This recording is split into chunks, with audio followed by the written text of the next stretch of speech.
I'll come back. I'll come back. I'll come back. I'll come back. I'll come back. I'll come back. I'll come back.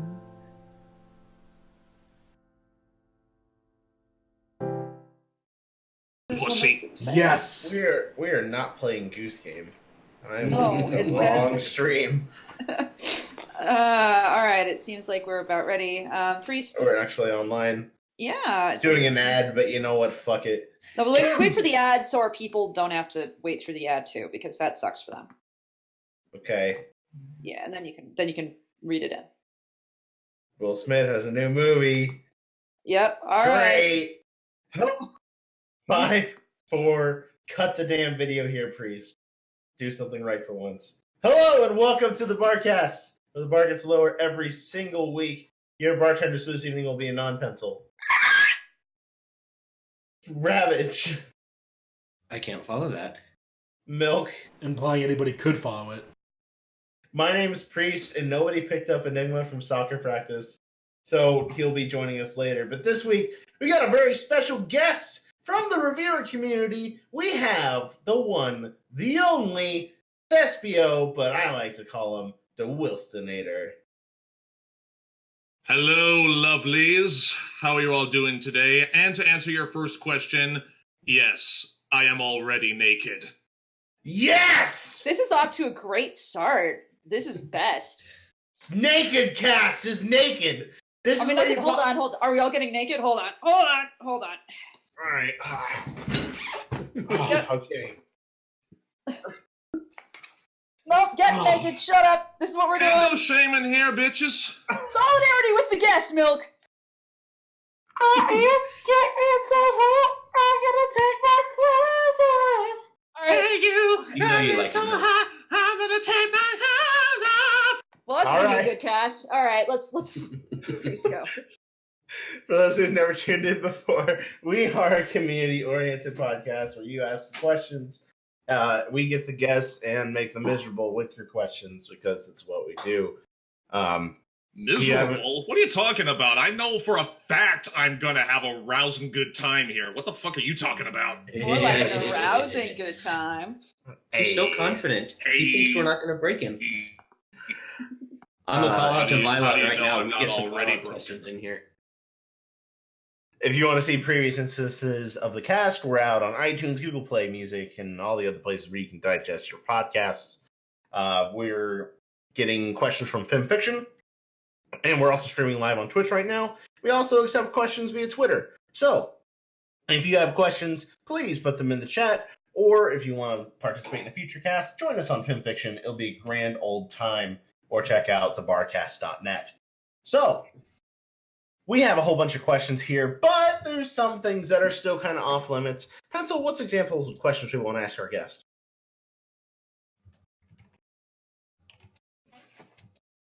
Pencil is busy. So, questions that we want to ask My mic shorted out. I'm better now. So, chat, I see you all out there. You know the usual. Do not ask questions that have to do with politics or religion or something too personal, like what's your social security number? We're not going to do that shit. Or if you just want here to start drama, we have no time for you, and I have very large band hammer, and I will squash you like a little ant. So, don't do that. Okay? Of course, we also have a wonderful drinking word. If you hear the word wife today, be sure to have a nice, healthy, responsible drink. Responsible, of course, because we don't want to send someone to the hospital again. Yeah. Yes. So, without further ado, we have some actual interview questions, but of course, I see you out there in the chat asking, of course, the first question, that question. Pencil, would you please? Hey, Will. Yes? How biggest is your dickus? How much you willing to pay me for it? Well, no, but the thing is, like, is that for the information or for the dick itself? Because, Yes. like, all right, Whoa. I will pay you 1 pterodactyl screech for the information about your penis. Let's see. We're off to a rousing start already. Hold on, let me just check. Let me get the ruler again. This is great. Yes. This is a package deal. Yeah, I'm about to say I'm almost a full. A full what? A full what? You cut out. A full what? I said I'm sorry. I said a full footer. A full footer. And as promised. There you go. Enjoy, headphone users. Well, to you too. Yay! I'm not even gonna attempt to edit this episode. Jesus. Editing? Who needs editing? We're doing it live, really, bitch. Now that we got actual interview questions, let's start with the absolute introduction. Will, who are you and what do you do in the fandom? I don't know. Who am I? Who are any of us, really? Isn't that one of the most glaring questions that a hippie would say when stoned off their ass? Man, you get along great with short skirts. But no, I am a fan voice actor, a singer. I suppose I most recently started doing reviewing at least a little bit with my friend Voice of Reason. We have our little show called At the Screening, which is a little love letter to Siskel and Ebert, where we take a look at the episodes of season 9, and we are since preparing our tissue boxes for when we watch the series finale tomorrow. But yeah, other than that, I try to do a little bit of everything in this community, but probably some of my better known are TF2 Analysis Anarchy, where I am not only the Blue Spy, I am also head audio editor. As far as voice work is concerned, I have worked a lot with Toucan LDM on his insert property here, Meets My Little Pony Cross. I've worked a lot with my friend Inverted Shadow, who does a lot of Gmod stuff. And probably my most well-known role, which is where I actually met my wife, take a shot, is Disney Fanatics' Daughter of Discord audio drama, where I voice Discord, and she voices Apple Blossom and Screwball, my daughter. And yes, we are aware of the countless incest jokes. Well, I wonder where Shakespeare-Cleese is, because I'm pretty sure his ears are ringing right now at the mention of incest. Oh, daddy. You can screw my daughter, Screwball. Oh, no, trust me. We've already come up with our favorite one. Like, we were thinking about doing, like, at least, like, when the series was over, we released a video of, like, the top 15 screw core jokes.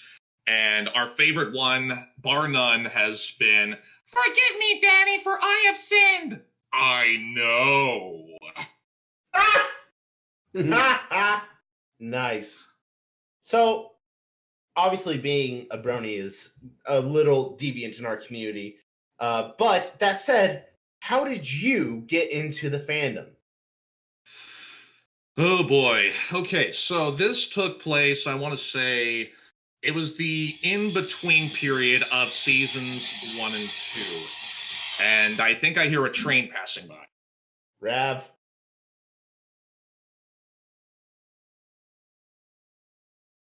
I mean, I know some people like trains, but at the same time, I don't think people want to follow Aztec movies exactly run over by them. I like trains. Yeah. I like trains. Yeah. Anyway, please continue. But yes, this was around, it was around 2011, and it was the in-between period of seasons 1 and 2. And I saw someone who actually made, like, as a joke, a 6-second video. I think it was either, I forget where it was exactly. It was either on YouTube or Twitter. Basically calling My Little Pony Friendship is Magic the worst thing on television. And the thing that surprised me the most was people blasting this guy for it. People were like, "How dare you insult My Little Pony? Good, man!" And I was just sitting here scratching my head, like going, really? Like, people are defending My Little Pony. Now, of course, I sort of have no room to talk because as a kid, I actually did watch the 1986 My Little Pony Generation 1 movie, but of course, being a dumb kid, I thought it was just something that my parents could just stick me in front of and get me to shut up. But the curiosity got the better of me, so I decided to do some research and actually watch. I think it was actually Fall Weather Friends. That was like the first legit episode, or at least a clip of it, that I watched. And what got my attention immediately was the animation style. I knew it was in Flash, and I was like, oh, okay, this actually flows pretty smoothly. And then after the intro, excuse me, when I saw that it was developed by Lauren Fett, I'm like, okay, some actual effort is being put into this. I am intrigued.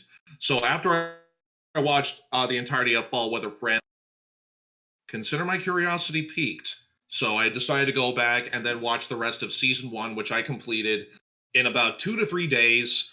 And lo and behold, the next week afterwards, season 2, and the rest is history. Nice. Now then, having been in the fandom for a while, so clearly since season 1, what is your favorite part of the fandom? Would you consider it the online community, fan fiction, the conventions, music? What keeps you here? Oh my! See, that's one question that I'm not sure how to answer, because that's basically like the same thing as asking, "Hey, what's your favorite molecule of oxygen that you intook in your lungs today?" I've been around the block in a couple different areas of this community. I have interacted with the musicians. I've interacted with narrators and voice actors, and of course, a lot of people, even in the reviewer community, have become my closest friends. And then, of course, the conventions, going to all of them, or at least as many as I can. I can't really necessarily pick out a single factor that keeps me here. It's everything coming together to form one cohesive whole that keeps me here. But if I had to pick one, I would say it's the close friends that I've made, and of course, the love of my life that I found in this fandom through an online audio production. So I guess, yeah, like I'm saying, if I had to pick one, it would have to be the connections that I've made that I now consider not just close friends, but pretty much borderline. I think That's so sweet and wholesome. We gotta ruin it. See, that's really extremely well said. And actually, you're kind of special today because I'm trying out a new 4th interview question, standard question. Tomorrow is the day when the final episode of Generation 4 airs. As a fandom, where do you think we go from here? That's the age-old. I'm not gonna lie and say that, like, I understand all sides of where we go from here. There are some people that may decide to leave and pursue other interests. There are some that will continue to stay for as long as possible, and of course give Generation 5 a chance. I would happen to fall into I'm very curious of what Generation 5 has to offer, since it has a lot of the same staff members from Generation 4. But honestly, like, for me, I think because this show and this community has affected so many people, a lot of it positively, some negatively, not going to deny that, but a lot of it positively, I think people are going to stick around for a pretty long time. I'm sure other people have said this before, but I think bronies are almost on the same level as Trekkies. Like, no matter what the generation is, the fact that it's made this big of an impact on so many people, I don't see the love for that going away anytime. I agree, and I think it's really wonderful, especially seeing shows like Stranger Things have like a mild call out to My Little Pony being a part of nerd culture rather than just like little girl culture at large. It's really encouraging to see that. Right? Oh, like I've like not gonna lie, when me and when we sat down to marathon Stranger Things season 3, seeing I'm already forgetting what his name is. The guy with the lisp. Dustin. Dustin and this new girl talking about My Little Pony and dropping names like Tirek and all. Seeing that, Lucas's sister. We were floored. We were floored laughing at how this was like. I mean, 80s culture being called out and referenced in Stranger Things. But to see something like of that caliber, we were that. it was certainly unique, and it was really special. Absolutely. So you're saying that they didn't make up some random pony name on the spot? No, I actually Say did not, the research. Watch the show, Enigma. Now then, one last actual interview question before we throw you to the wolves. The most controversial of them all. Who is best pony? Ooh, I was prepared for this. And like my friend Armal, who was on this cast previously, like around the time was, I made list. Oh, man. I have categorized everything, so... Yes, I've got a little list. That's my wife in the background. She's listening in on this. Anyway, take a shot. Drink! So, here we go. Time to cause some controversy. Best main 6, Rarity. Best student 6, Best student 6, Yona. Best princess, Twilight. Best human, Sunset. Best background pony, a tie between Vinyl Scratcher, Minuet. Best guest character, Countess Coloratura. Best CMC, Best villain, Chrysalis. Best non-pony, and fuck you a non-pencil, best dragon is Spike. Objectively! I mean, you're wrong, but you're allowed to be wrong. So we're putting them on the ban list after this, right? Yeah. I think we gotta. Damn, that's been the Barcast. Thank you everyone for tuning in. No, anyway, now that we got a whole bunch of questions out in the thread, we're gonna start with questions from Sutton. If you've got questions out in Twitch, be sure to just go ahead and ask them. We'll make sure we get to them as soon as we can. But we're starting with our fan fiction questions. Sutton's our resident Canadian. Number 1, what is your favorite meal, snack, or food stuff that's really unhealthy, but it's just so good? Let's see. That's a toughie. I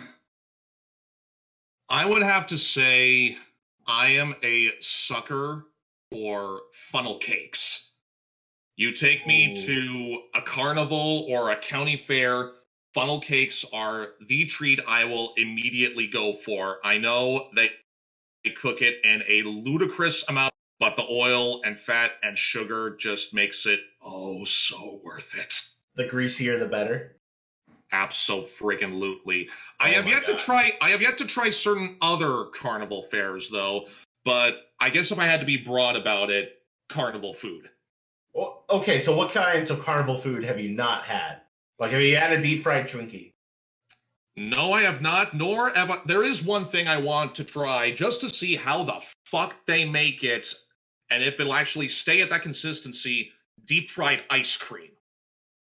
Oh, what? I've had that a lot. I've had a lot of deep fried ice cream, and it is okay. Yes, I agree. Really? Okay, yeah. Again, I want to try it just to see what.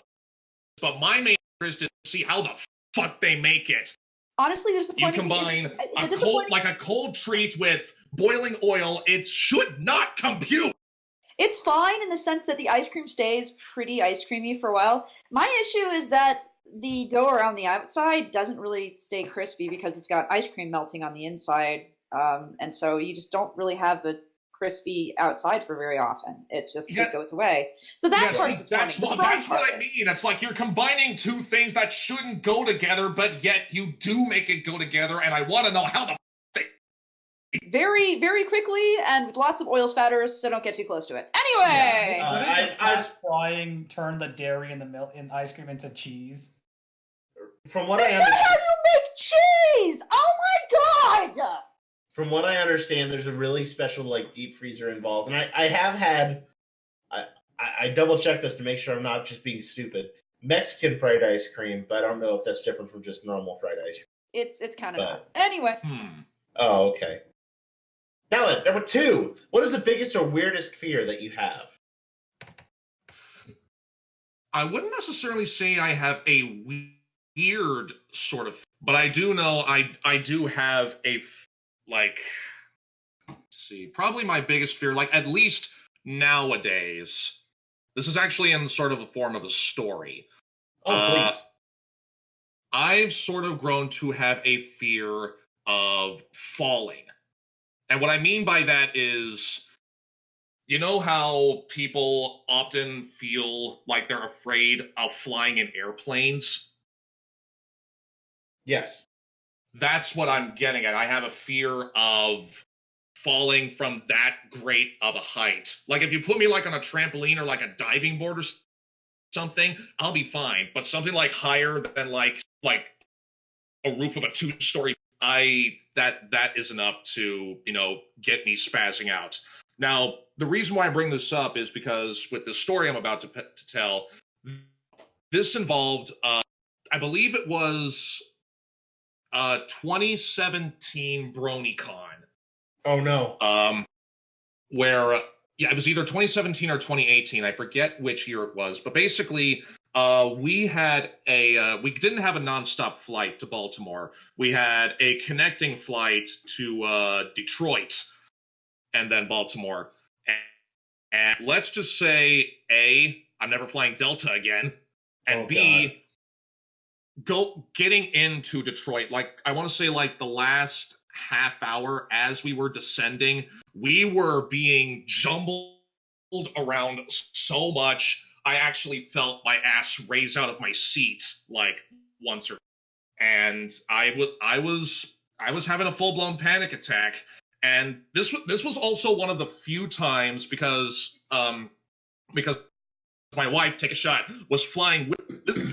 This was so far the first and only time that she ever lied to me, because as we were descending, it was either like a Detroit or Baltimore, lightning was striking around us.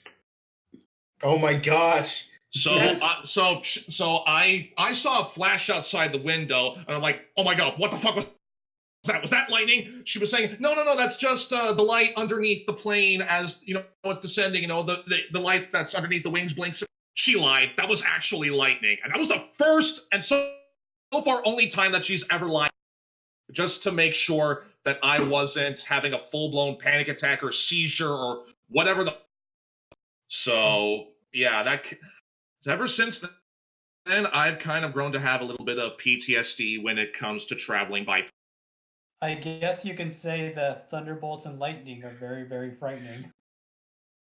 See, and I was gonna go in the. So I take it that you haven't seen Final Destination before. Nor do I ever want to. I am aware a scene like that exists.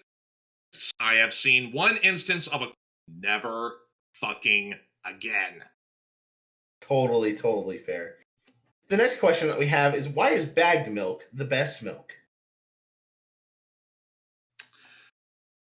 Never had bagged milk, so I can't really have a preference, so I'll just say whatever the fuck floats your milk.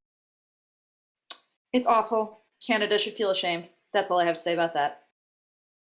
The next question is, what is your one annoying habit? So something you do that drives people insane, or something other people do that just drives you up the wall? Well, that's a good one. I suppose one common habit that I have that seems to annoy at least the people that are more closest to me than others. I have this really bad habit of self-sabotage. Like when I mess up on something or if I accidentally cause things to go wrong, I take it really hard. And it's something that I'm trying to outgrow and rewire my brain. Not like I actually just recently started taking this acting mastermind class in Los Angeles, and there are other classmates of mine that sort of have this same. And as part of the curriculum, we have accountability calls at least once a week to, make sure we're doing what we're supposed to do. And this one other classmate of mine, she actually also studied a lot of psychology and told me a lot of the negative things in your brain are just flat out lies. They're just fabricated for whatever reason. So I'm slowly but surely trying to break that habit, but that doesn't mean I don't fall into depressive fits every now and again. I mean, I'm only human, so. Right, of course. The next question is, what is the theme song for your sex life? I actually have two choices for this. Oh, boy. The usual one I would go for, like, say, if either me or my wife take a shot, aren't overly busy with stuff, I would go with Heart Boner by Ninja Sex Party. Because it's true, I do want to slam her with my empathy, and it feels amazing. That sounds so wrong. But the other choice, especially like this past month, we've been, busy with a whole lot of stuff. Are any of you aware of the musical comedy TV show Crazy Ex-Girlfriend? No. It sounds familiar, but I don't know why. Okay, well, Autumn Blaze the Kieran. Mm-hmm. Yes. Yeah. The person who voices her name is Rachel Bloom. She's the star and producer of the show Crazy Ex-Girlfriend. Wait. It's been going on for 4 seasons, and the other choice of the theme for my sex life is, I am not making this title up, we should definitely not have sex right now. Mm-hmm. Who? By who? By what? Who did this? Who did this? You can find this on the season 2 soundtrack of Crazy Ex-Girlfriend. It is sung by Rachel Bloom and his partner. Her partner in the scene. I think his name is Vincent Rodriguez the Third. Yeah. That's the actor's name. It's also on YouTube. Yes, look it up on YouTube. Rachel Bloom has a YouTube channel, which is actually how she got big. Because her breakout hit was, again, not making this title up, Fuck Me Ray Bradbury. Oh. Like in a good way? Yes, in a good way. Like, this girl is heavily obsessed with Ray Bradbury, and, Ray Bradbury, the greatest sci-fi writer in history. Oh, fuck me. Ray Bradbury. Demonetized. But yeah, that's how she got big and how she got Crazy Ex-Girlfriend. And yeah, one of the songs is We Should Definitely Not Have Sex Right Now. Check it out. It's on her YouTube, and it's also available on the season 2 soundtrack. Nice. I see that she also had a guest star role on How I Met Your Mother. So she's been in the biz for a while. Yeah, she actually got her start with as well as YouTube. She also done a lot of stuff on Robot Chicken. Yeah. Yeah.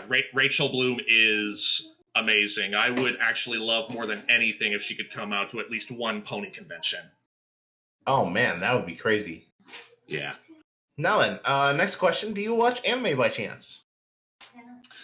I used to watch anime. I sort of grew out of my anime phase a little bit after college, but the choices that I would watch are, I'm not sure how well they hold up nowadays.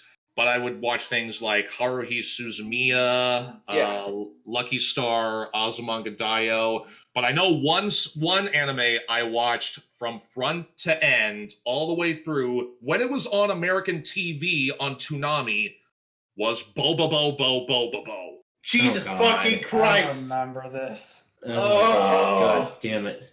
That anime is my spirit animal. It has influenced my sense of humor so much, and I am getting the full series DVD box set. Mark my goddamn word. Isn't that show basically like the beginner's guide to JoJo? Maybe. That's what it strikes me as. It's such a bizarre adventure.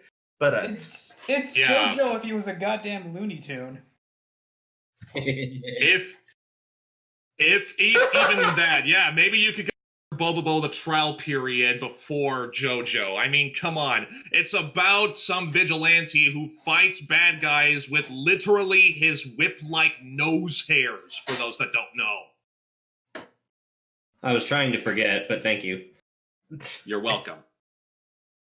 The next question that we have, number 7. How big is your porn stash? I'm married. She is literally my porn stash. Okay, so how many nude pictures of her do you have? How many like gigs are we talking here? We're not asking him to share, but Let me see. Let me just pull up my phone here. Let's see. 1, There you 2, go. carry the 7.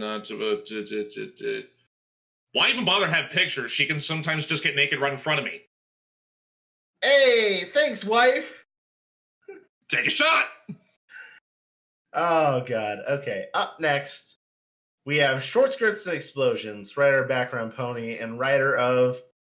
Oh god, I had it brought up. He released another big long game story recently that was really cool.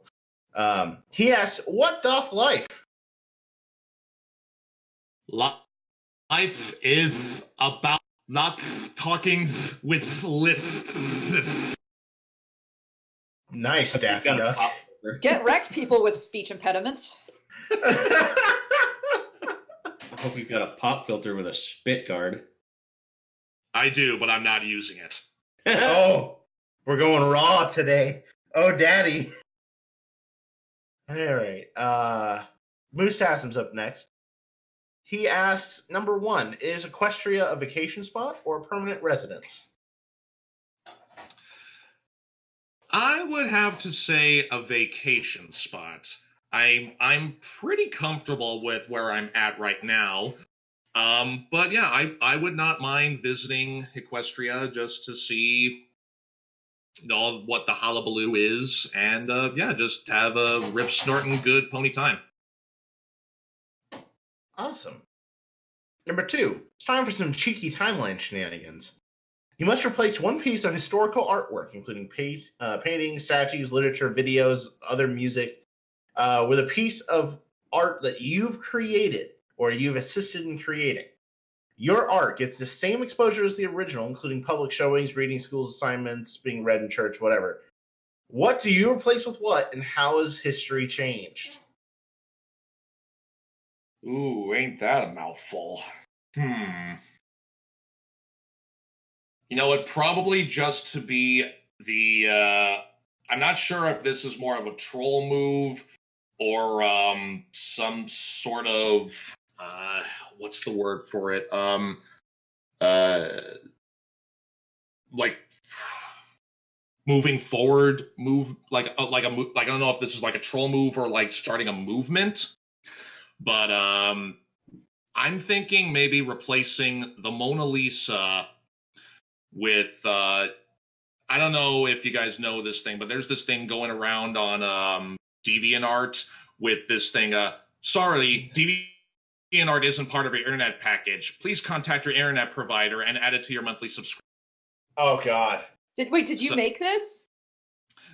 No, this was actually a thing that's been going around on DeviantArt. People actually copying and pasting. No. That's the thing. Like, it has to be something you had a hand in creating. Oh. Yeah, you have to replace something with your work. Oh, okay, my bad. I must have misheard that. Okay,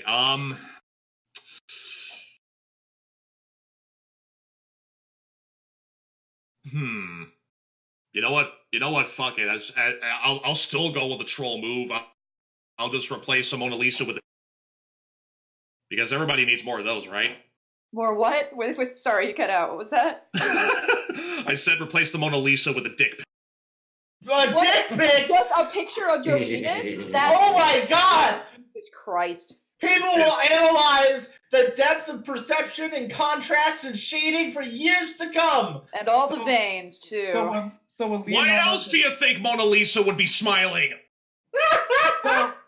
So would Leonardo da Vinci have named this masterpiece, I Showed You My Dick, Now Please Respond? Oh, You know my what? God. I'll accept that. All right, number 3. If you were the very model, Jesus Christ. If you were the very model of a modern major general, would you have information primarily animal, vegetable, or mineral? If I were the model of a modern major general, would I...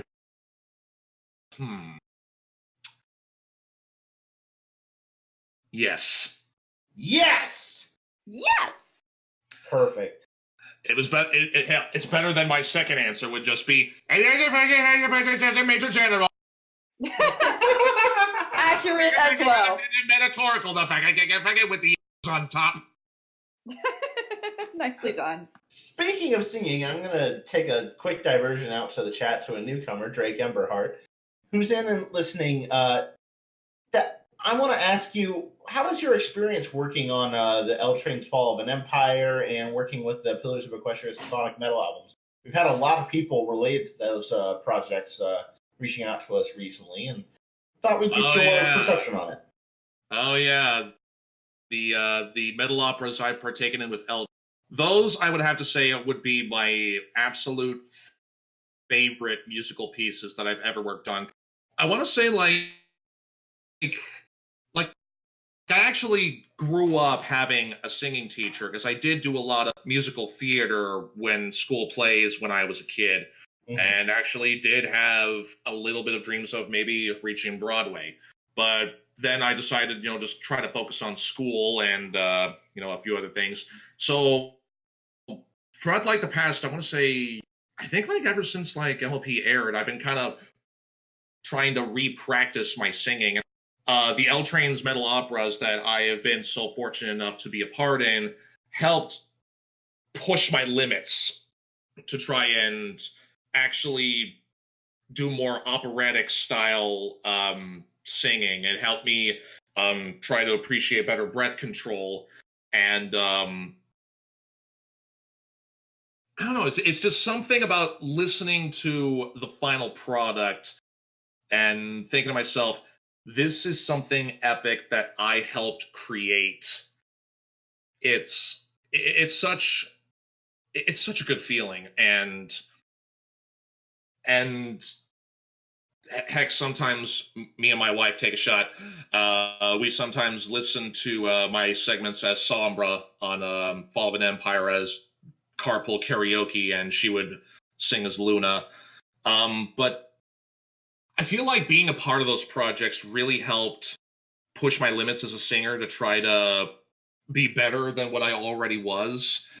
And I don't know, again, it was just something about listening to the final product of both of these works just filled me with so much glee. And yeah, I love working with L Train, and it actually helped me appreciate more of the symphonic metal opera genre, as back then I didn't think that was its own genre. I'm not that big into listening to rock and roll, but or even metal, but being a part of these helped me appreciate the genre, and it helped connect me back to my love of musical theater. So yeah, I can't really think of anything else to say. Just loved being a part of it. Loved working with L Train. I cannot wait to hopefully be a part of, if he ever gets around to it, Pillars of Equestria Part 2, if he ever decides for that to be a thing. I hope so, because I would love to continue singing as Star Swirl.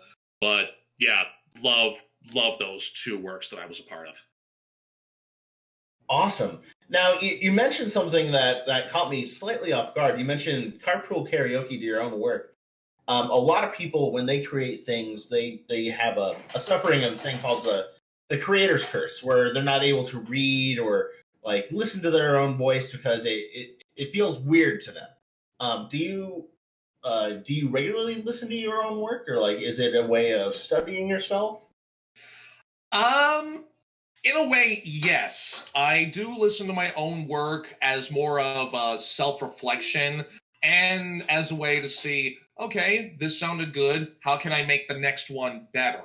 And like for me, like I don't know if this sounds too shallow of me, but a lot of the times, sometimes I like to listen to my own works just to, help me get out of, depressive slumps, because I love being a part of projects that make me feel that I feel like I've contributed something that was worthwhile. And sure, I may have some blunders, but just something about listening to something that I help contribute that makes me feel this happy. I don't see anything wrong with it. You sound like you're your own therapist. Maybe I was in a past life. Who knows? Now then, I think I've taken enough of this soapbox for the time being. Enigma, why don't you go ahead and grab the next question from Muggany? You're gonna be mad at me, but I haven't opened a thing yet. Enigma, why are you so garbage at living? Why did we even ask you to come back? You could have just stayed at soccer practice with your head down, waiting for no one to show up, realizing that no one cares. No one fucking cares. We only care as much as you are useful to us. And right now you're being useless, so I just would die. have waited outside of soccer practice, but it started raining. Good. You should be in the mud where you belong. The rest of the shit. Well, if it's not going to be Enigma, I can't think of anyone more qualified to ask this question than Milk. Muggany. Fuck. Oh, I don't even have to press the button today. I forgot to turn that off. So the next question from Muggany is, oh, so you think you're tough shit because you have bigger nipples than me? Oh, fuck. That's the question. Is this what we're devolving into now? Yes. Contest? I mean, yes. This is a nipple length contest now. I mean, I'm trying to grow up my man tits as much as possible, but biology is not working with me, so...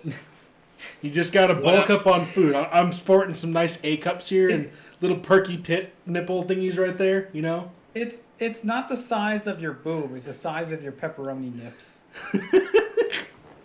Well, let me see. Let me get the ruler again. Oh no. Oh no.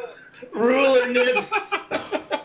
The fact that you have to measure them with a ruler has already decided you're the winner here, so I give up. He's going from pepperoni nips to goddamn tortillas. Tortilla nips. I would say more from pepperoni to salami, but... Oh, wait, what am I thinking? What am I thinking? They're the same size. They're relatively the same thing. Yeah, probably... Yeah, I'll agree with that one, from pepperoni to tortillas. and I'm talking about, like, the big tortillas that you would get at, like, Chipotle or something. Not like those little... Those things are fucking massive. Not like those fucking, like, 3-inch street taco brand that tastes like cardboard. I don't know. I'll fight you on that one, because I've gone to a couple taco shops that use those, and they're fucking delicious. Different strokes, different folks. Yeah. All right. We're going to go to Terry the Human. Here we go. Number one, what is your favorite and least favorite MLP episode? I can definitely say my least favorite, without a doubt, is the Cutie Remark. Oh. That's the time travel episode where they reform Starlight Glimmer. Oh. I'm sorry. I've gone on record saying that like never before has an episode like that made me so angry. Like there was one that came close to it, and that was this season, which I've talked about in length with Voice of Reason, Daring Doubt. But yeah, so far No, wait, actually, no, I'm sorry. I'm sorry. I'm thinking about something else. Not Daring Doubt. But I mean, that was close. That's like a third. The Cutie Remark or No Second Prances. Those I can't. Those they do nothing but piss me off. Which one was No Second Prances? I forget the names of the titles. I just remember that episode was something. When Starlight first meets Trixie. Oh, that one. Okay. I don't know. It was kind of fun watching the dick measuring contest between Trixie and Twilight. All I remember is that episode ended with Trixie attempting suicide on stage. Yeah, and the dick measuring contest. You're thinking of Magic Duel, when the second time she returns with the Alicorn amulet. That's dick measuring. Contest. No. I'm thinking of the evil grin that they were giving each other during that whole episode. Anyway, favorite. Oh boy.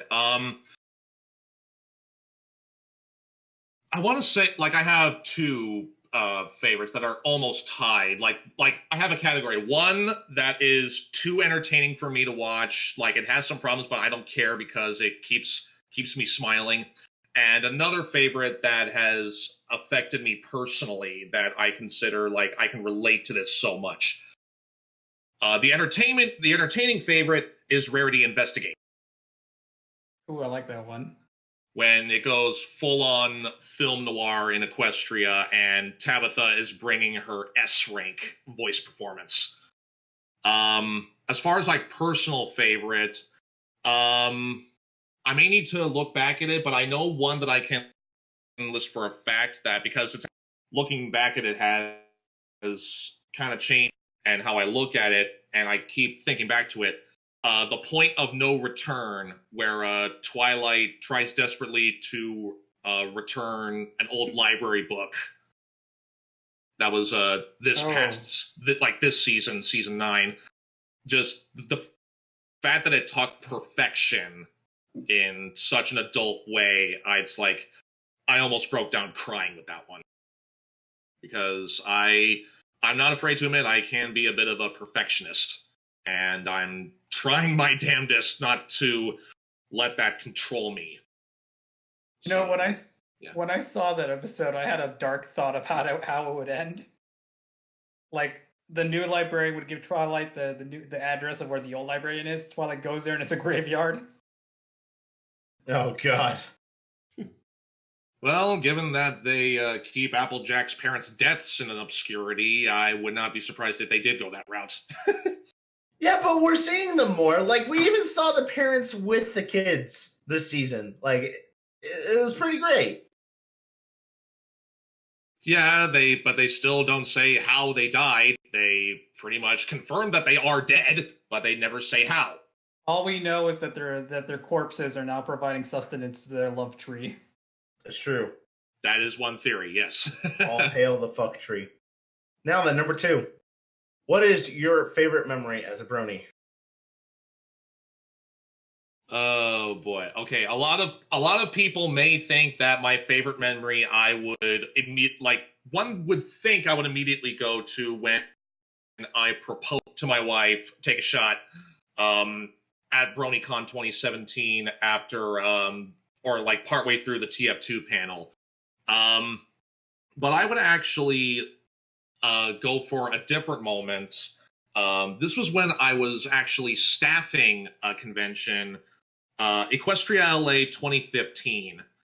I was head of a line direction, not line direction. I was head of line control for the audit, and John Delancey was one of the. And yeah, there were people getting in line to see John, but then I've actually seen people either when I was on break or when I was trying to control lines, some people recognized me or at least recognized my voice. And these 2 kids came up to me and say, "Oh my God, are you the voice of Discord and Daughter of Discord?" And I said, "Yes." And they're just like, "Oh my God, we love your performance so much. You inspired me to get into acting. I love you." And I'm just like, I can't. I can't. My heart melted.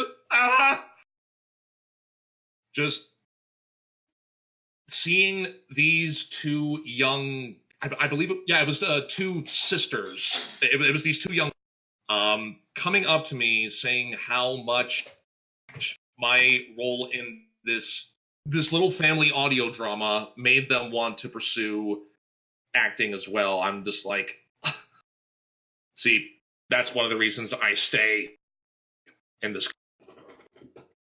Aw, I love it. Next question is, who do you consider worse, Zephyr Breeze or Spoiled Rich? I'd have to go with Spoiled Rich. I mean, Zephyr, yeah, he's a slob and he's lazy, but he is. I can at least appreciate his entertainment value on screen. Spoiled Rich, every time she appears, I just want to sock her in the nose.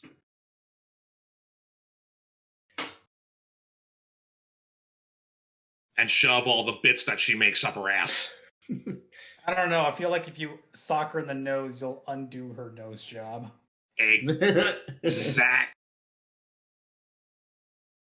Next question. What is your favorite male-female ships?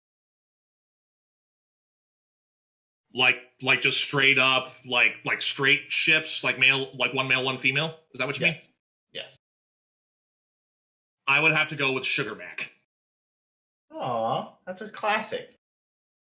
Yeah, seeing them, like, I touched upon this briefly, like, actually, like, the episode of At the Screening for the Big Mac question was actually just released about an hour ago when this podcast started. Just how they managed to do this mini romance arc with Big Mac and Sugar Belle, and only over the course of 3 episodes. It's something I didn't think I needed, but they just did it so well I just couldn't get enough. They are just so adorable, and I'm glad that they're together and they got married. Do you know why the rest of the extended Apple family wasn't there to attend the wedding? God, why? Because they were appalled that Big Mac wasn't marrying within the family. Enigma should be mad, but that was actually okay, so. You know what? That actually does make sense that I think about it. That's pretty ballsy. Good job. It's a pretty good joke, even though I just got spoiled. Oh, God. It's okay. Yeah, let's get spoiler warnings for those who haven't seen the newest episodes, okay? Thanks! And all the episodes are technically, are leaked. They've already been leaked, I think for about a month or more. I know, but I'm trying to watch it along with the show, and I'm already behind. Yeah, me and Priest are good boys here. We follow the rules. So we asked for our guys. parents' permissions for Club Penguin. I don't know what you're talking about. What is this reference that I think I should know? I will explain Club Penguin to you another time, my dear. That is a big can of worms I don't have the time or mental to go into right now. Okay. Number 5. How much of a Mary Sue is Flurry Heart? Well, I mean, the fact that she was able to sneeze laser beams on command. I mean, she does take after her. all Flurry Heart can do is eat, sleep, crap, and destroy. Exactly, That's just like her mother. You take that back. Get wrecked, Priest. I like you. Princess Cadence is wonderful. In the trash can, maybe. As compost. I'm glad you believe that, Priest. Jesus. She's got to have some worth somewhere, even if it's through somebody else. Number 6. Is Flurry Heart a demon from hell? An adorable demon from hell, but yeah, still a demon from hell. Totally fair. But God damn it, can she not tug on the heartstrings sometimes? I mean, she basically acts like a dog, so there's no she's gonna be exactly, cute. and I'm a dog person, so that automatically doesn't help. Oh god, you guys are making me think that when she grows up, she's gonna be like a fursuiter. I would write that. I would totally write that. Priest, as you edit this video, remember to write it. Anyway, the real joke here is I'm not going to edit the video. Number 7.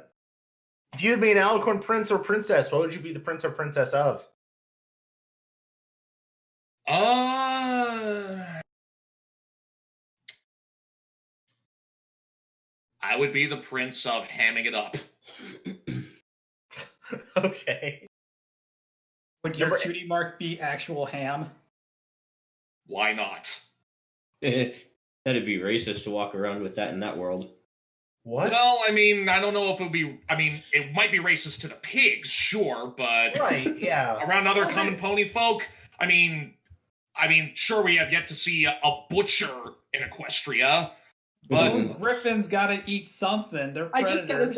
just gotta say, the idea of a pony walking around with like another species genocide tattooed on their neck, those pigs would be pissed. Well, okay, I will go a little bit nerd here and quote Qui-Gon Jinn. The ability to speak does not make you intelligent. Wow, anti-pig AF, Rav. Hey, the sheep spoke too. tonight on Animal Farm, 4 legs good, 2 legs better. Anyway, Priesty Pie. Priesty Pie go. Priesty Pie. Number 8. Who would you befriend if you were a pony? who would I befriend if I were a pony? Yeah, obviously not the pigs. No, not the pigs.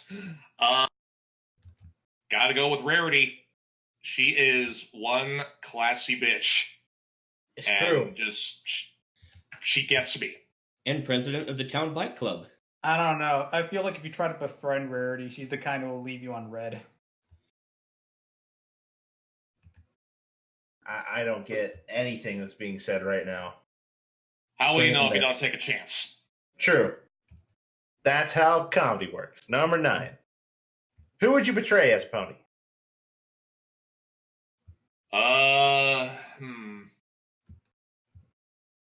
Can't really think of any, but I do know one pony that's already been betrayed by Scootaloo. Oh, Because- yes. Because even as a full-grown adult, her wings are still the same size. Spoiler!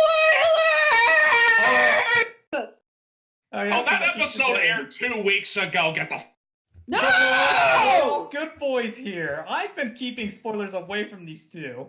Please give a spoiler warning so I can like unplug my headphones, you fuck. Jesus Christ, have some compassion. Well, Pencil, if it's any consolation, they fall off and she eats them after deep frying those chicken wings. Okay, now I'm gonna write that. Thank you so much. I'm gonna write that. Thank you. Oh my god. I'm surprised you haven't written that already. I'm surprised you haven't been catching up like good boys and We watch I it would together as never. we watch it together as a couples thing with me. It's a date night thing. Exactly. And episodes premiere weekly, so you have excuse. No, I was sick for 2 weeks. True. Skype exists. Yeah, I don't want to vomit while on Skype.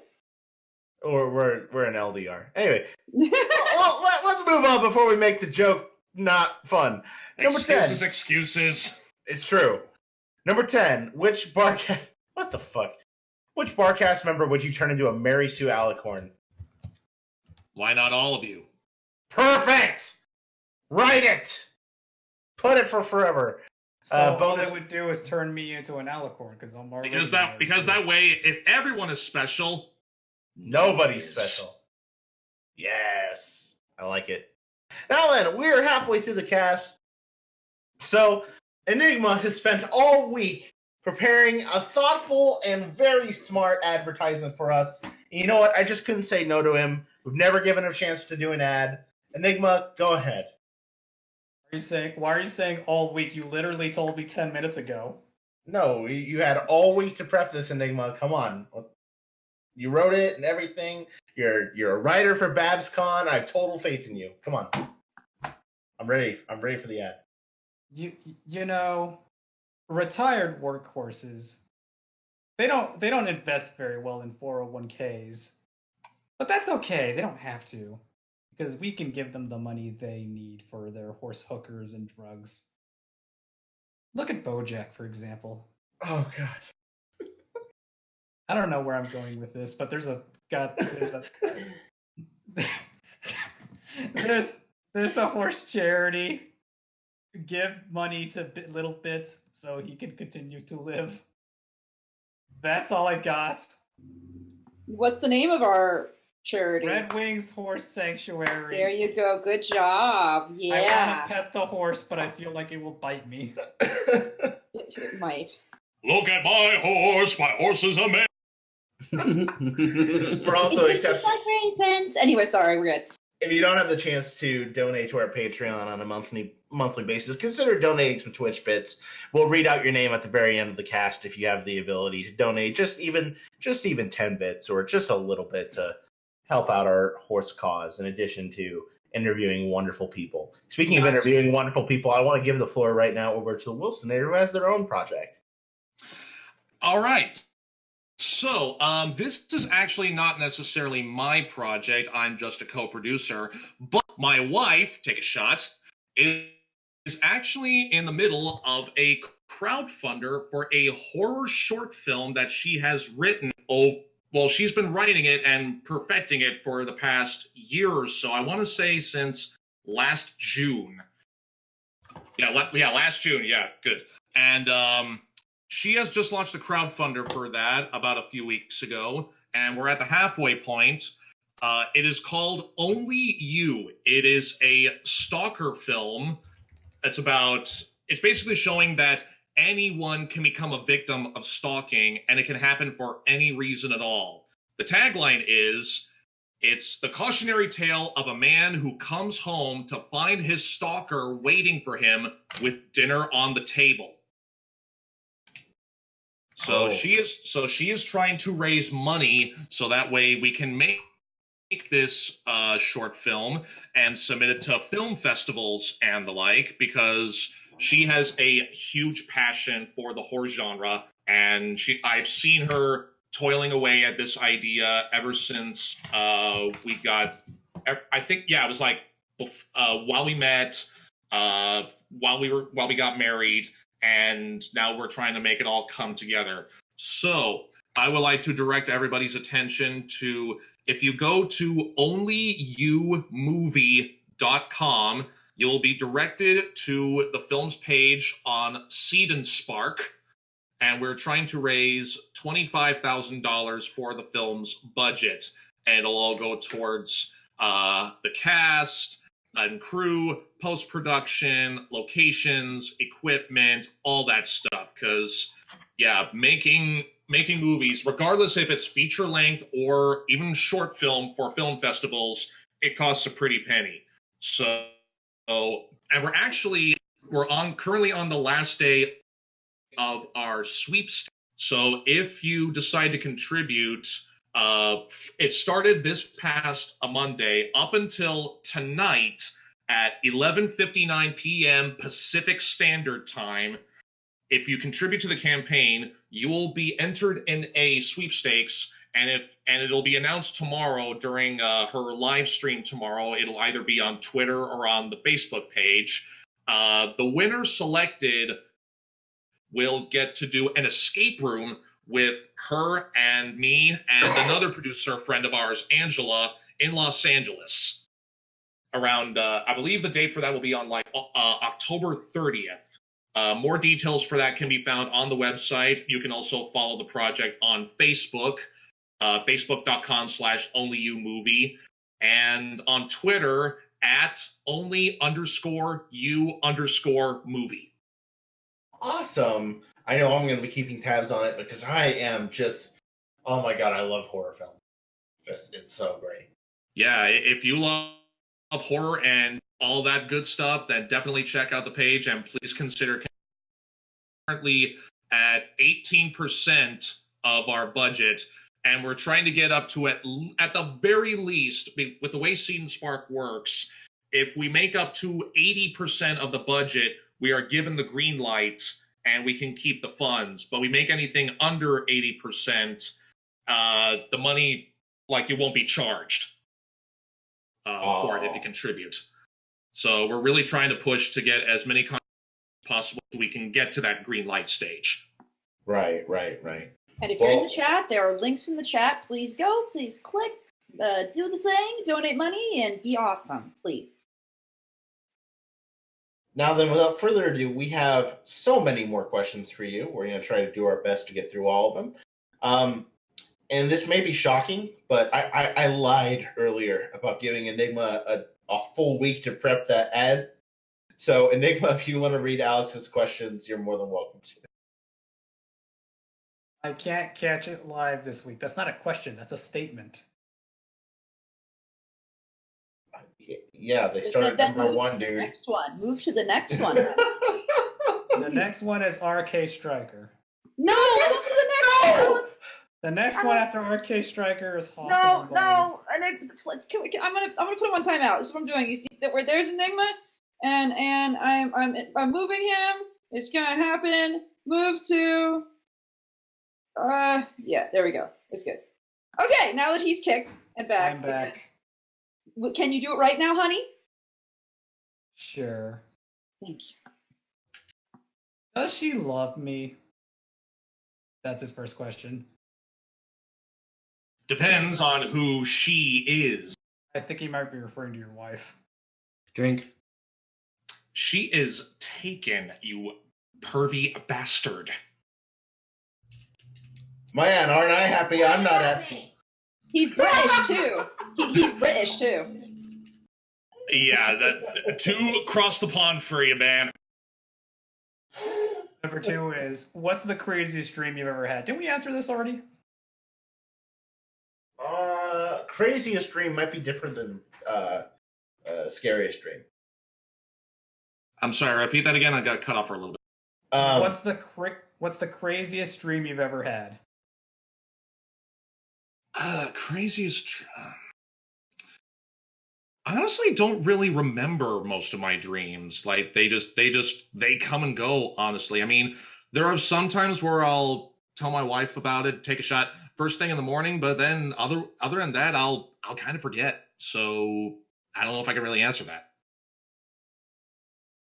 Number 3, cat, dog, or Hoffman's two-toed sloth. Who the fuck is Hoffman, and why does he have a two-toed sloth? Are they referring to Dennis Hoffman, maybe? Actually, it's named after someone called Hoffman, but they are just a cute old little sloth when they're clean. Oh, that's actually really cute. It looks like a newborn Ewok. Little bit, yeah. Yeah, if it's not already made obvious, I said this. Yeah, I'm a dog person. So, but Hoffman is a close contender. Number 4, what's the best use for a cucumber? Oh, wouldn't you like to know? Wink, wink, Yes, nudge, nudge, say them all. Would. In a nice little salad, I recommend balsamic vinaigrette with it. I think that's where you best use it. I mean, he's right. Actually, that's really a nice thing to do with cucumbers. That's all. I was never a fan of cucumbers.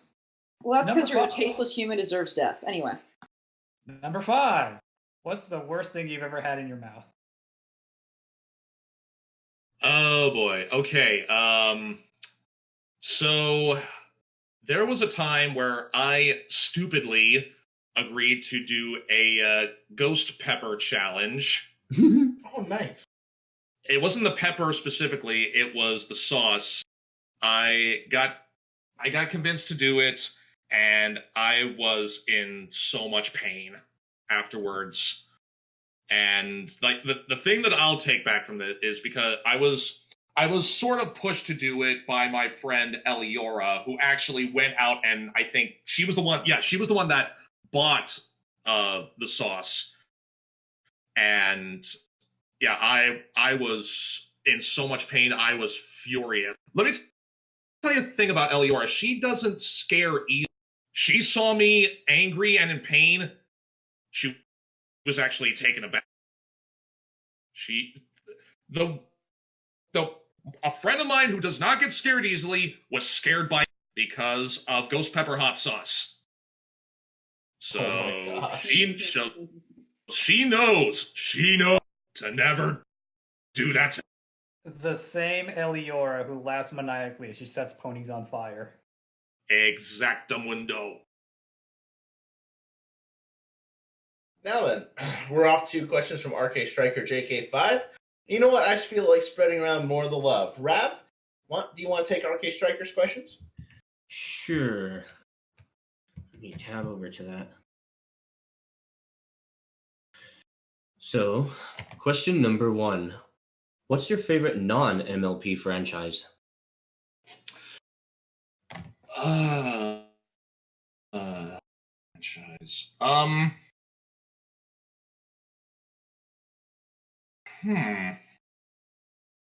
wouldn't really say like a franchise of sorts because a lot of they're like their own singular entity. But I guess if I want to go like in a more broad sense, I've been getting more into horror movies. Like last year, I kind of got into a marathon of the Conjuring series, and that's been really good. So yeah, like I have like a wide broad of interests. I don't think they really span over one specific franchise, but to name a few, like I've been getting more into horror movies. One of my current favorite shows that I like to rewatch on Hulu is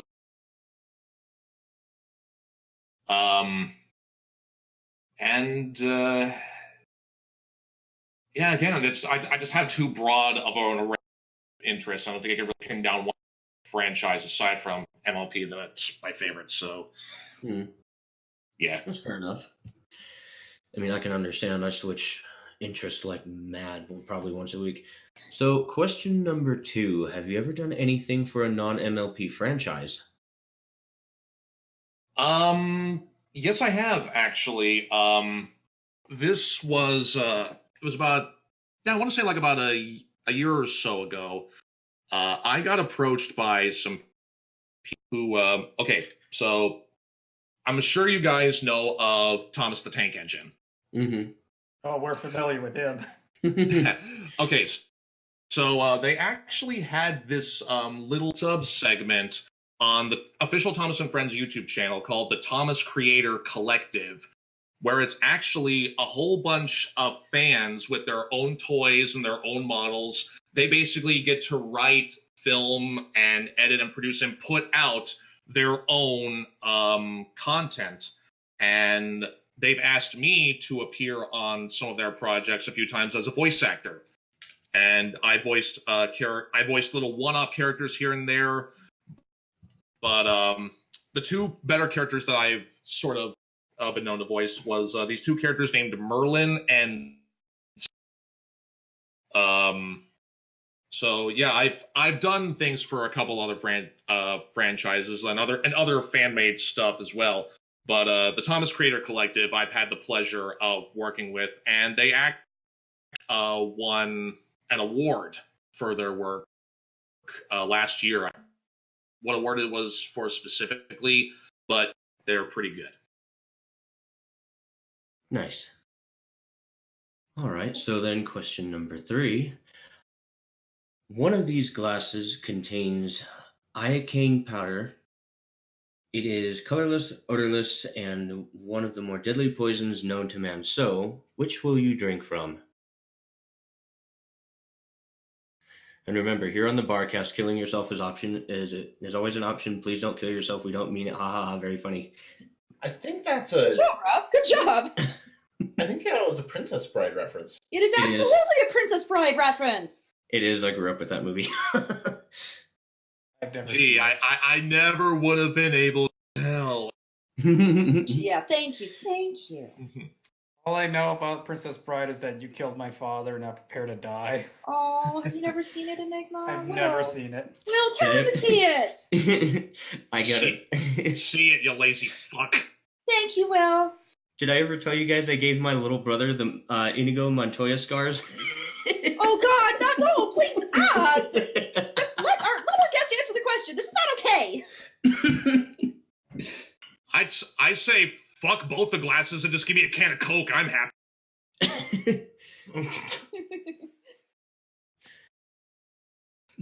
All right. The next question that we got is from Hawthorne Bunny. How do you like your sausage?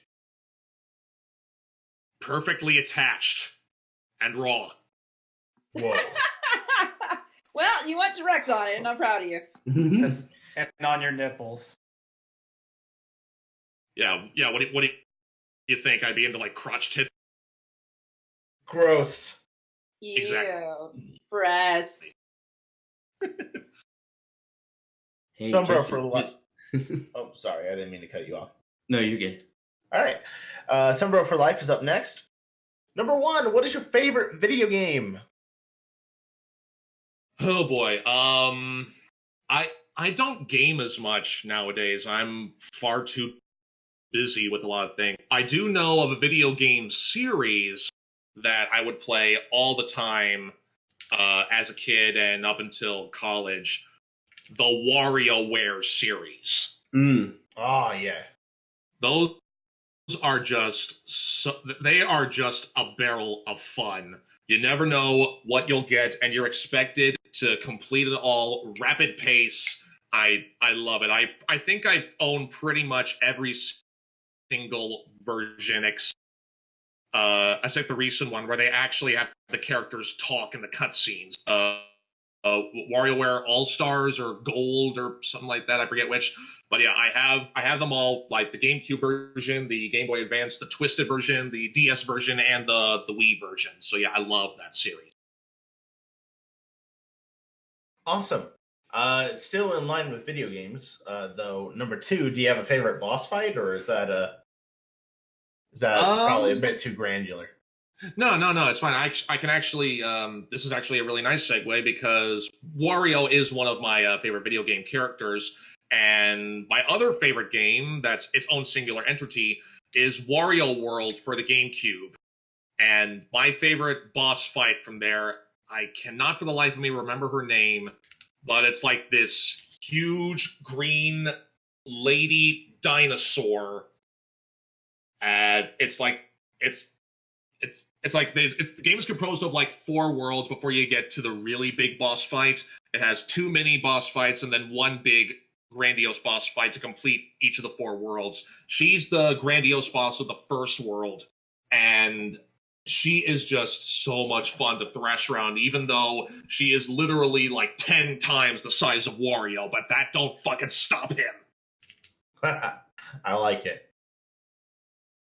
Now then, number 3. Have you accepted Skeletor, the master of the universe, into your heart? Well, who's to say Skeletor's not all member of us? I mean, we do have skulls, don't we? Skulls! Oh Yeah, my it's God. the Skeletor singularity. What's in That your is right, dear viewers. There are indeed 2 of us. Try to stop us now, He-Man! Help. Send help. Please. Number 4. You are in pint-sized horse Hamlet. What business do you start? You know, since you said I'm a pint-sized horse Hamlet, right?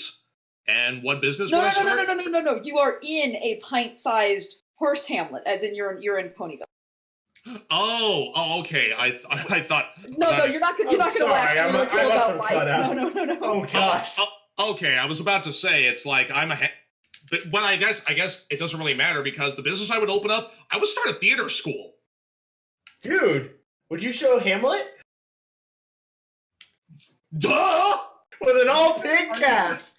Are you gonna introduce the concept of murder via plays to them? Well, someone's got to teach it to them. This True. is terrifying. I like it. Please proceed. Number 5. Do you even praise, bro, that Dark Souls reference? You know, why does it always gotta be the bros we praise? Why not praise the sissies, you sexist pigs? Whoa! What did the sissies ever do to you? I mean, they got the goods. Why not give them the praise? Praise to the sissy titties. Yes. Praise to the sissy titties. Well, that'll be a quote on the Barcast. I'm for this. You're welcome. From pepperoni, sissy titties to tortilla, we got it all covered. Now then, I believe I will hand off our next set of questions from Lone Trooper over to Pencil if she would like that. I mean, I guess. Yeah, I'm ready. Okay. All right, we gotta get serious for a moment here. All right, come at me, bitch. I think I know what the answer to this is going to be, because there can only be one answer that I can think of given your history. What was your most heartwarming moment at a convention? Yeah, I pretty much already answered this. It was the two little girls coming up to me saying that they got inspired to do acting because of me. The only thing that could surpass that was seeing everybody's faces light up when I proposed to my wife, take a shot at BronyCon 2017 during the panel. I figured that would be the most heartwarming moment for you, or you got engaged. So, just saying.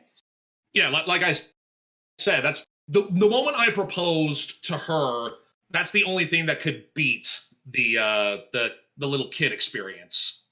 Oh, yeah, I mean, come on, you had a woman say yes to you. Are you saying that's not heartwarming? Because if you don't think that's out there in the chat, if you don't think that's heartwarming, you're fucking wrong. No, the only thing I would consider more heartwarming than that is if she literally took out my heart. Just nuke it in the microwave. That'll work. Yeah, there you go. Same thing, same result. Yeah. So what is then your funniest, weirdest memory you have of a convention? Funniest and weirdest memory. That's a good one. Okay. I think I can name one. Okay, so it was BronyCon 2017, same convention that I proposed. It was after the panel and after we did signings and stuff like that. We went to this restaurant that was a little bit of a walkways from the convention center. I forget what it was called, but it was like right across the street from the excuse me. And we were just about to pay the checks and all that when suddenly it started downpouring like crazy. Mm-hmm. So one of our friends, British Ninja, he actually opted to go, because a lot of us did not bring our own umbrellas. Some of us did, a lot of us didn't. He actually opted to go and buy some extra umbrellas for us because it was raining so hard. By the time he got back, it stopped raining. Yay, weather gods. Enjoy. So that is like, it's like the timing was all over the place. But yeah, just like Ninja, he was a good boy, but the timing was not on his side. Well, so, talking about weird, do you believe that as time goes by, octopi and squids will become the next intelligent race on our planet? And if so, would you befriend an octopus as smart as you? Well, I mean, they kind of already made that work in Japan. Possibly. Well, I mean, like, I think in Japan, octopus befriends you. So. Well, yeah, exactly. That way, you could be, in a nice, committed friendship. The octopus would love you, and you could show the love for it back however you want to, you sick perverts. Love the tentacle. Anyway, if you could go to any one of the planets in our solar system and live, where would you travel to? I'm surprised nobody, at least to my knowledge, nobody has answered that yet, sort of manner. But I would say, Uranus! This is the first time we've gotten that question, and I was literally sitting here with my fingers crossed going, come on, do it, do it, do it, do it. So, thank you. I am glad to provide. Yes. Their response then is, that's a good choice. So now that you're there, oh God, what would you bring back as a souvenir?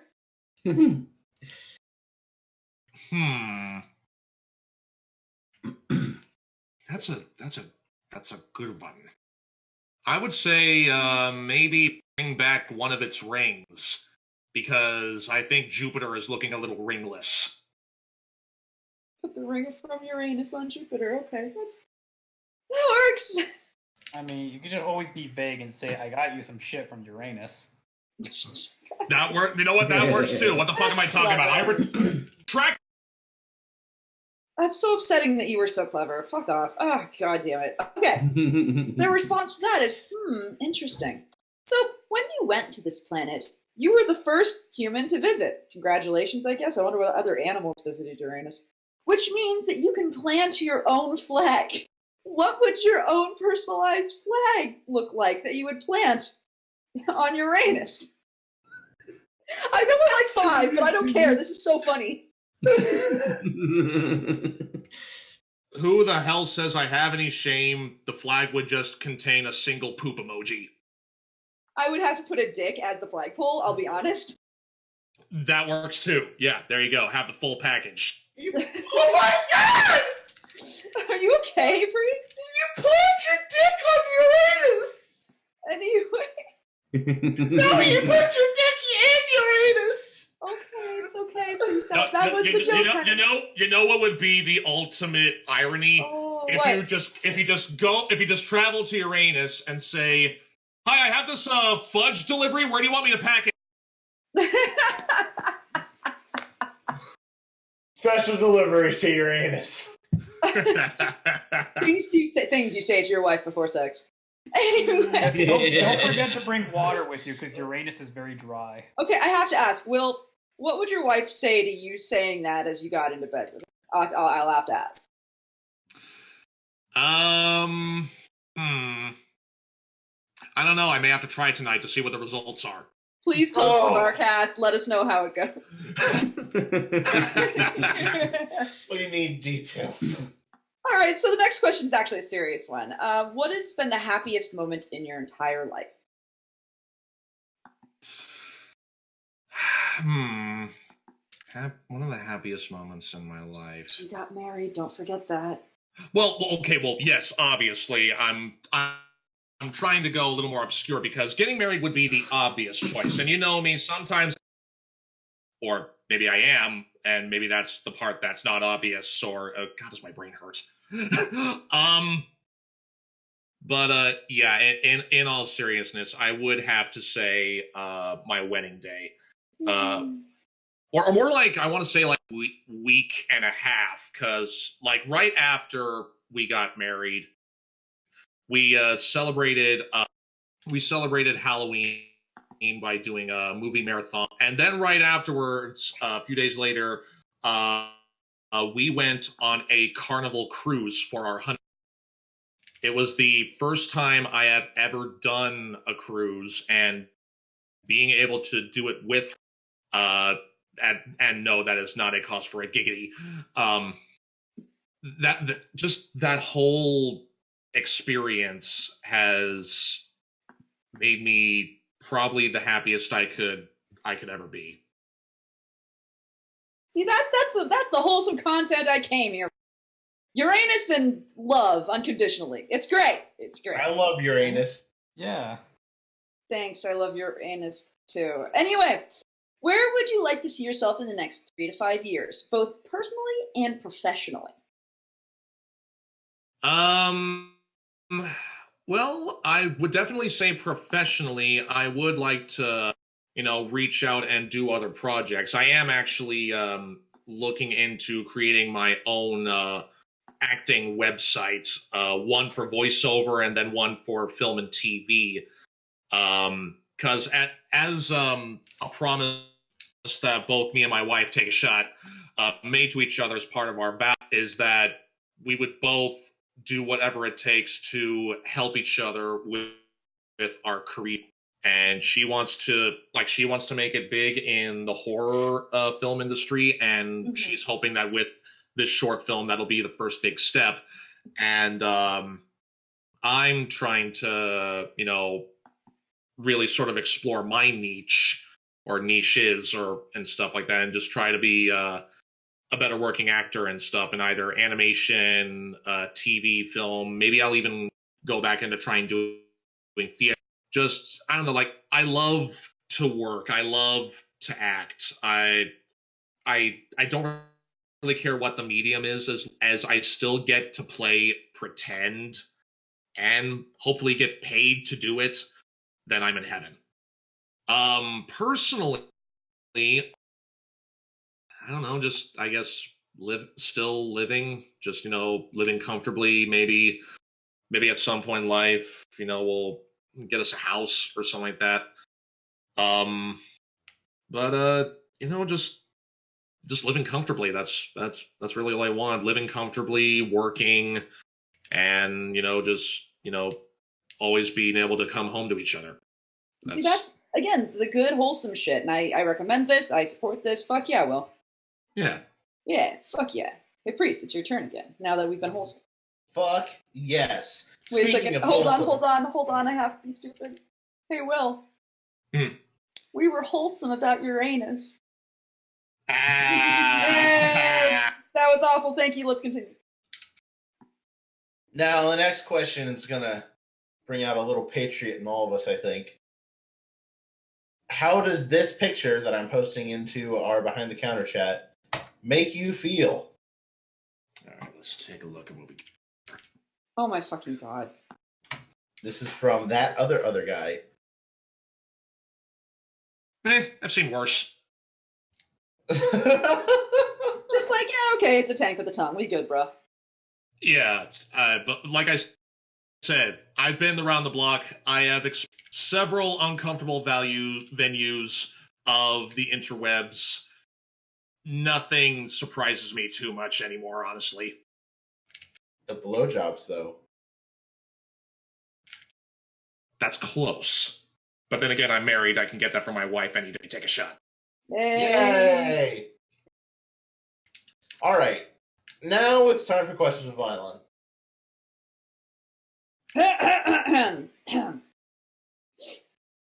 It's time for questions with Violin. All right, here's your earphone warnings for everybody. Jesus Christ, come on. There we go. Will, how are you today? I'm doing just fine. Thank you very much. I don't know why I'm going into Jeff. Thank you. Goldblum, but I will with a hint of spicy. What does I this voice feel remind like- me of? Daddy! I feel like if Jeff Goldblum and Will Shatner had a baby, it would be impossible to hear them say a full sentence in the span of 10 minutes.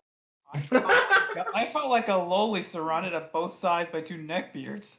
I could just imagine, like, yeah, like you said Williams together, it would be like, Well, I mean, full speed, okay, baton,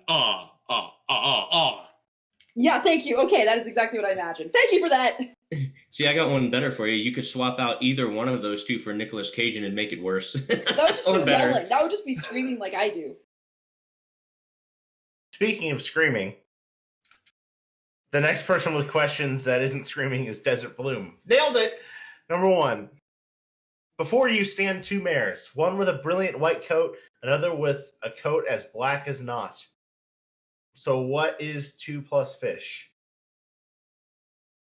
I have to get my calculator out for this one. The real questions. The answer is Okay. obvious. So, let's see. One with the brilliant white coat, you just carry the 4, and then the other one with a coat as black as not. Okay. The answer is soup. I thought it was going to be fairies. This is perfect. Yay. The answer is obviously two fishes. Wrong. This is why you didn't pass algebra. Number 2. Are crystal ponies really vampires? Don't put that on vampires. Vampires obviously reality pony. You Pardon? you cut out a little bit. I heard something about bestiality. No, but close, but no. I was saying, don't be silly. Vampires have more personality than crystal ponies. Totally fair. Got him. I mean, to be fair, the crystal ponies all have PTSD, bruh. Who's to say that Sombra himself isn't already a vampire? I mean, he's kind of got the teeth for it, almost. And he can like fly and turn into like smoke and shit. So Yeah. Something to think about. It's true.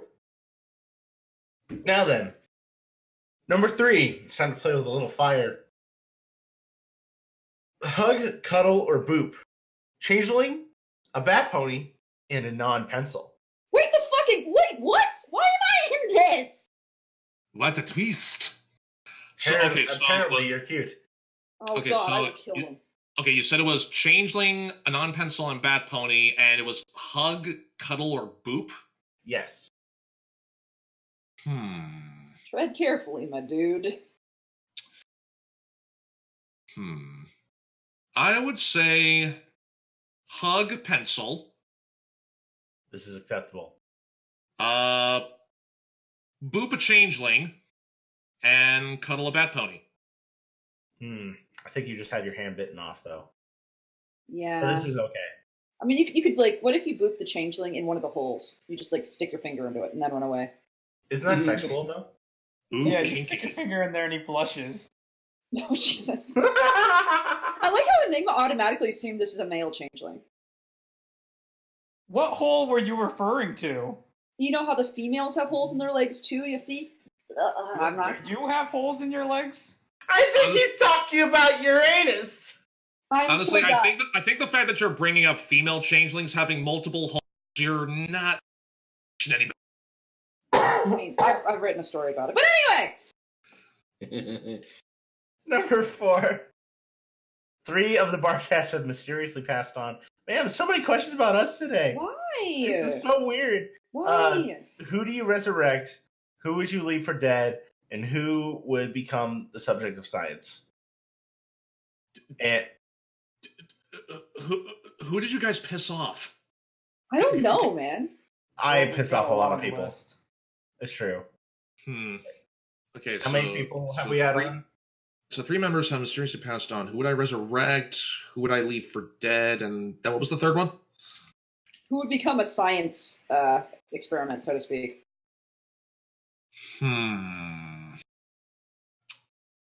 Let's see. I guess I would maybe resurrect Pencil because honestly, I would say like throughout the whole time I've been on this cast, you seem like such a fun bitch. Aw, thank you. I would leave Milk for dead because apparently bagged milk is the root of all evil. You've learned well. Yeah. And the subject of science, I would say would have to be Priest because somewhere in that body is the real legit explanation of why he gives any praise to Kate.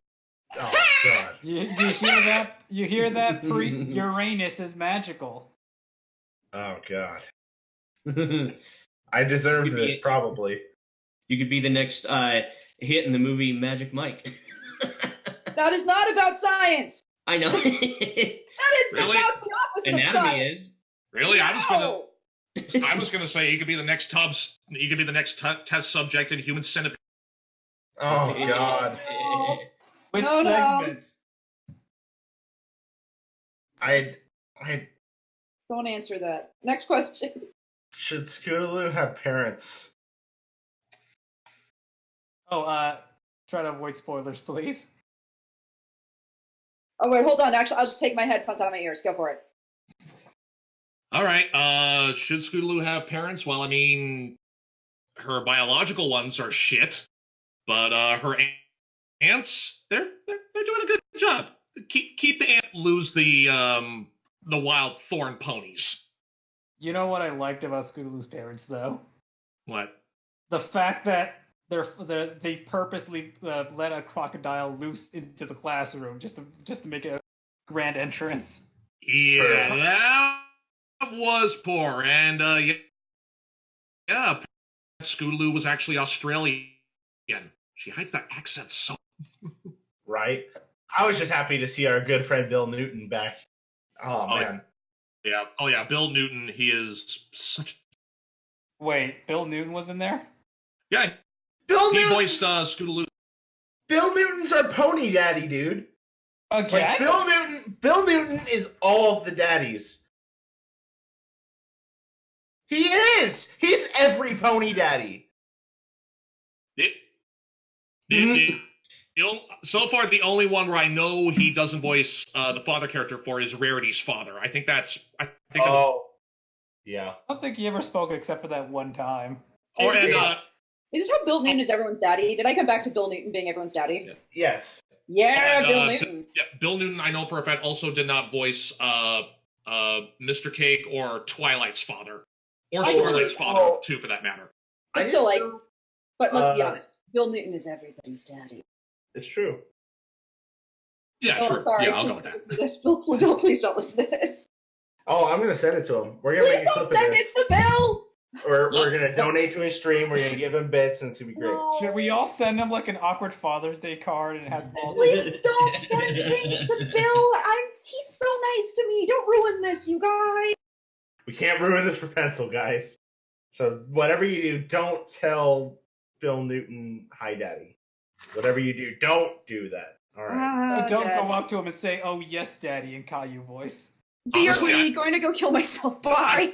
Actually, I think the person that you probably shouldn't send the daddy letter to is Vincent Tong. Oh God. He probably would enjoy it.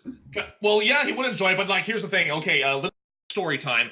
Okay, so during a podcast that he was actually being interviewed on, one of the people running that was my friend Lightning Bliss, and I forget what the actual question was, but Vincent Tong started flirting with Bliss, and mind you, Bliss has been married for I think like about at the time like 4 or 5 years, and but yeah, it was because of that which kind of set off this running joke between Bliss and our other friend Silverquill of Bliss constantly being shipped with Vincent Tong's characters, be they Flash Sentry or Prince Blue Blood or Featherbangs, what have you.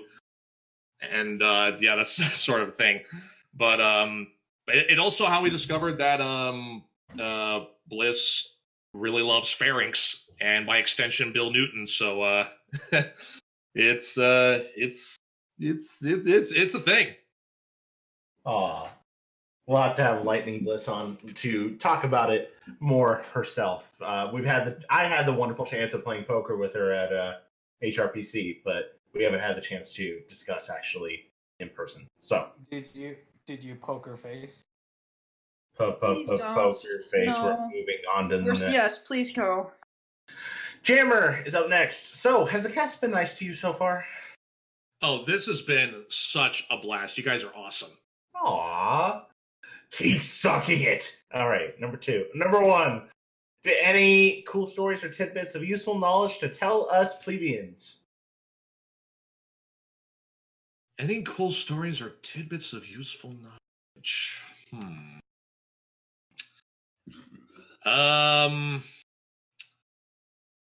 Regularly check for bed bugs. Oh, yikes. I mean, this is accurate. I lived in a house with bed bugs. I can confirm.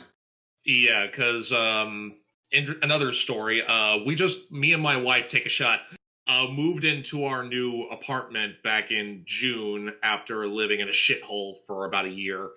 And we have a Murphy bed, which is, if in case you don't know, it's one of those beds where you can like put it up vertically. Like it looks like a cabinet. You pull it down, and the bed comes down. Oh, so it collapses up.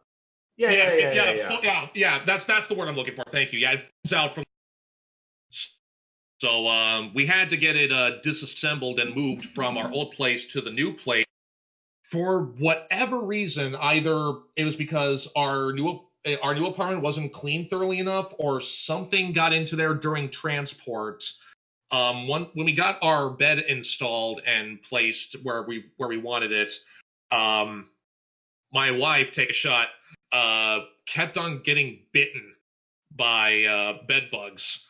And the interesting thing was these bed bugs were apparently sexist because they only went for her and they left me alone. Well, have you ever thought that maybe you don't taste so good? Wife, please confirm. I don't know. If it was that time of the month, they'd be like sharks in the water. Okay, this went Wow. not in the direction I expected. No, I said I wasn't going to talk about my period today. It happened. Excellent. Good job, Enigma. Because now I'm going to say, Enigma doesn't work like that! Anyway, we can continue now.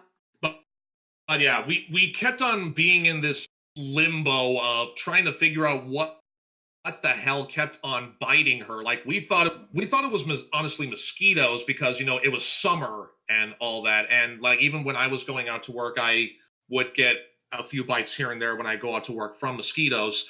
But the types of bites from them were a lot more different than bed bugs. So we just kept on trying these remedies and stuff like that, but none of them really worked. So we had to call in an exterminator. So whenever you're, I guess, like, useful tidbits, make sure whenever you're moving somewhere that the place you're moving to has been thoroughly cleaned and that your bed has made it in one piece and is not infected. Well, and it's not just your bed, it's your clothes. Basically any cloth. They're kind of like sleeves. Yes, exactly. That's another good point because we had we had like almost like 20 giant black bags of laundry that we had to go through. And while our place was being worked on, we had like a chemical spray in there, we steamed, like especially like the bed frame and stuff like that. So we had to spend like a couple days in a hotel. But yeah, like giant trash bags full of laundry that we had to go through. And some of them we still have to go through because they're drugged. So yeah, that's definitely a useful tidbit. Check regularly. Well, I mean, if you want a tip, dryers. They will die in the heat. They do not like high heat. Just run your clothes through a dryer multiple times. That being said, we could talk about bed bugs a long time, but we have a few more questions to get through before we're done. Okay, Right. yeah, all right, yeah. Just one last quick tip for at least for bed bugs. That's what what Terminator. When you're washing, add a half a can of Coke in there because it'll actually not the carbonation, but the consistency of the Coke will actually affect the bed bug shell. To where I think it'll like harden them or soften them to where they can't shed or something like that. I forget which, but yeah, add in whenever you wash your clothes, if you have an infestation, add a half a can of Coke in the washer. Perfect. All right, priest, go. Number 2, if you're given 33 drinks of your choice every week, out of the main voice actors or actresses for MLP or their characters, would you give them a place to stay at or near your home? Oh, absolutely. Having worked with fellow, like even fan VAs, but I've taken classes from people in the industry, such as Rob Paulson, who you might know as the voice of Yakko Warner from Animaniacs, Crispin Freeman, who has done a lot of anime work and is on Young Justice. It's a fact that voice actors are some of the most humblest, sweetest people that you will ever meet. And if they needed a place to stay or if they want to live near me, absolutely. They're a blast. Awesome. Now the next is, are you aware of John Carpenter's The Thing? Yes, I am. Then you must be aware of John Carpenter The Thing's Pony OC. I got you. There it is. Think Pony. You're behind the counter. Ooh, that looks awesome. Right? So the question is, Would you hug Thing Pony? Would you kiss them goodnight? Tell them every little thing is going to be all right, and would you let them sleep in your house? I would definitely tell them every little thing is going to be all right. Just stay the fuck away from me because I do not want to. But look at that hole. That's a loving hole right there. Eat you the fuck up. If you're not satisfied, that with may those be a women- loving hole, but I am not sticking anything in there, be it either my limbs or my sausage. I prefer to keep it intact. I also have fine. seen. That's I also fine. have seen the movie Teeth. If you don't like those holes, she could always make you new ones. Oh my god. So next question. Number 4. If you were to hug anyone on the Barcast, why would it be Enigma? That's me. I'm a hugger. I would hug all of you. Aww. Gay! Super gay. Number Word 5. of warning. Word of warning. If we hug for too long, my hands are gonna go down south and clasp your cheeks. Yeah, best not to do that when take a shot because she will not hesitate to cut a bitch. True. Anyway. She values my cash and. Speaking of stalkers, number 5. Has the disappointment kicked in yet? What disappointment? I've been having a blast. Yay! Number 6. When can we see you again? When can we do this again? Any future con plans or ones that you'll help at? It's been fun, but now you've got to go. Sorry, we're done. Okay, yes, go on. Please answer questions. I know what that was. Well, I will say this. I have actually been a confirmed announced community at this coming BabsCon in April of 2020, so you will see me there. You'll see us there too. It's like we Great. planned this.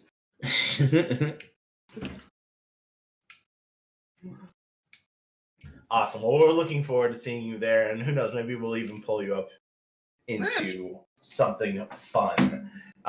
Next set of questions are from Puzzle Master 98. Question number 1: do you like Pokemon? I used to. I was pretty big into Pokemon as a kid, but then it kind of transitioned over to in middle. So I'm not as much into it as I am anymore. Right. My wife is though. Take a shot. She regularly does Pokemon Go on occasion. Like So whenever what- we're Regularly driving does or when we're Pokemon traveling Go on and all occasion. that. So you went from jerking it to Gardevoir to jerking it to Dark Magician Girl. Hey, I'd fuck Dark. Would you fuck Dark Magician Girl? I'm pretty sure most of the people who grew up in the 90s would fuck Dark Magician Girls. I would fuck them. I'm not Or- ashamed of that at all. Or better yet, the Gemini twins. Oh, God. No, wait, sorry, Gemini elves. Elves, got the name wrong, sorry. I had a play set of those. Anyway. So Priest did fuck them. Anyway, go on. Well, hey! I liked a good beatdown. Anyway. Speaking of Pokemon, what's the proper number of Pokemon? According to them. But yeah, in all seriousness, I think honestly, I was fine with the original 150. I don't think there really needed to be any more because honestly, where are you going to store them all if you really do catch them all? Is there some sort of Pokemon warehouse or storage unit that you just store all your balls in? Actually, they shut down that app. That's an actual thing that happened. Are we talking about in the canon of the world or in real life? Yes. Yes. The correct answer is there are 807 Pokemon right now, apparently. Number two. Actually, according to the people who make Pokemon, they obviously say not enough. Like I said before. Oh my god! Oh my gosh! I have a different list. Wikipedia says 832. I give up. Number 2. Do you think Chrysalis should be redeemed? Absolutely not. Do I need to take out my headphones before we continue this? I don't want to know the correct answer to this. If there is a Okay. different answer than that, Okay, good. So we're going to go to number 3 because that's about all the time we have time for. What is your favorite movie? Oh, Lord. I have several. But if I... At least for this year, my favorite... it's actually like in the film of, like... It's a dual feature. I've really grown to love the 2 Stephen King It remakes. Yeah. I enjoy those. Yeah, those are just so much fun to watch, and I will not lie and say that I didn't get scared a few times. And like that's the sign of a good flick. Like, there's some parts of it that are going to be or kind of flat out ridiculous, but if it still keeps you on the edge of your seat and keeps you invested, then the movie has done its job. Totally fair. Now then, we only got about 4 minutes left, so I'm going to kind of turn it back over to you now. What do you have kind of coming up? And on top of that, if anyone has any sort of questions that they didn't get to ask today, maybe they just check this out on YouTube and Google Play and stuff like that. How can they ask you questions? Where do you leave yourself open to the public? Mostly nowadays, I am more active on Twitter at you can follow me at DaWillstanator. That's DaWillstanator. That's where I'm the most active on. As far as like things coming up, I'm in the works of finishing audio for some new TF2 analysis we've got coming up. I'm hoping to get back into doing my comic once I figure out a good time management plan with helping with my wife's crowdfunder, Take a Shot, and of course, my own thing. But yeah, other than that, the only other thing I'm working on now is just the crowdfunder for Only You. Other than that, I've just been working for a lot of other people, but hopefully I should be back to doing my own stuff relatively soon. Well, I'll keep my fingers crossed for you. Hopefully things lighten up and you'll be able to do the things that you're passionate about. And I know I, for one, have been so happy to have you on today. It's been so much of a joy. Yeah. Oh, absolutely. This was such a blast. I've been seeing how other friends of mine have been having a ball. Hey, why not? I'll get on the bandwagon. Yeah, well, it's more like the bar wagon. But we're happy to have you. Yay! Yay. Now then, who do we have next week, Milk? George! Oh my gosh! It's gonna be all wholesome and nice! Oh my gosh! Oh, God. Am I going to have thought- to not swear? I don't know about that. Oh, no. So I get... I always thought you pronounced his name as Gorg. So I get one F-bomb. I'll have to save it for a special occasion.